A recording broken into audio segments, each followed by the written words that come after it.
sustainability was going to be a little bit of a top topic. So this week was 420 and Earth Day. And I only say those things like as distinct events because apparently with all the legalization that's happened here in this country, 420 is a bigger holiday than I even remembered it being.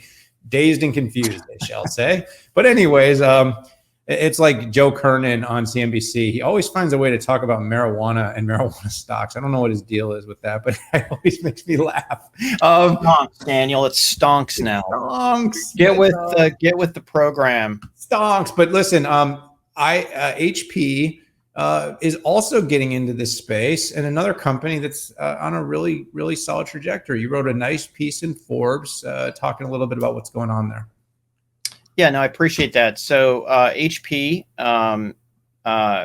basically PCs and printers and software and services. So they do create a lot of potential things that can pollute the environment. They've been very aggressive on this, which I think I appreciate. But they came out swinging on this. Essentially, their overarching motivations reiterated net zero carbon, fully regenerative economy, reduce the overall environmental footprint, and create and here's the clincher, the most sustainable portfolio of products and solution in the industry.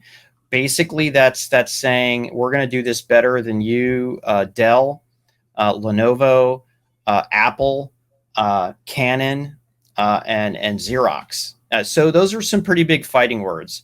They came out with some new timeframes when they're going to reach net zero carbon neutrality, reduction in value chain, greenhouse gas emissions, deforestation, reach net zero deforestation, counteract deforestation for non-HP paper. See, HP printed paper, they basically, and I'm simplifying this, right? You buy a binder full of HP paper and they plant a tree. I know that's not exactly it, but you get the point. Even using non-HP printer. And then they talked about, which I think for the people tuning in is even more interesting. They talked about the 5 things that they're going to do. So first, transitioning portfolio to print and compute as a service models. They're implementing a supplies renewal services like Instant Ink that we talked a little bit about here, and adopting more circular hardware solutions. We wrote a white paper on that. You can find that on my website. Ching. Third, decarbonization of supply chain, encouraging the shift to renewable electricity. And fourth, designing products with both existing and new energy efficient technologies. So I know that sounds a little bit like motherhood and apple pie, but here's what I'd like to see.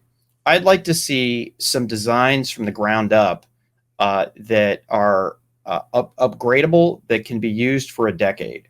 That's what I'd like to see from HP, and maybe that's hidden inside of some of the words here on what they're going to do. But that's what I'd like to see. I'd like to see an entire lineup. And yes, I know it's more expensive. Yes, I know it's probably going to be a little bit thicker. But let's put our money where our mouth is. We either believe that consumers care about this and are willing to pay something. I got to tell you, though, Dana, you had mentioned that call we had with HPE, very pragmatic, that, hey, consumers won't pay more. Well, if they don't pay more, can we really say that we really care about that?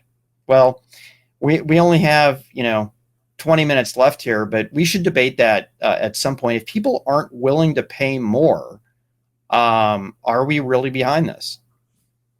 Well, let me touch on that quickly. I mean, I think people are going to start paying less for companies that don't do it. So there's different derivatives to yield the result, and people will start paying less or supporting less.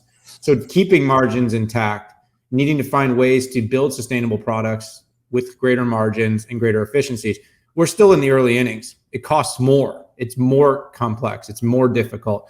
And, we definitely could take some time, talk more about this. I will also say, Pat, some companies are getting really creative. I'm a watch guy, and I'm turning 40 this month, in case anybody wants to rain down presents on me. But I was looking for kind of a cool watch, nothing crazy, not like a Patek Philippe, but I like these Panerai watches, and they're kind of a mid-tier watch. And they're doing this E-steel, simple case watch now, 100% sustainable. Everything, the steel is fully recycled, the band, the strap. And all I'm saying is this is the way you start to get there. It's one step at a time, one foot in front of the other. Companies doing little things. So we're getting there, we're hearing things, but there's always more that can be done, like more insight.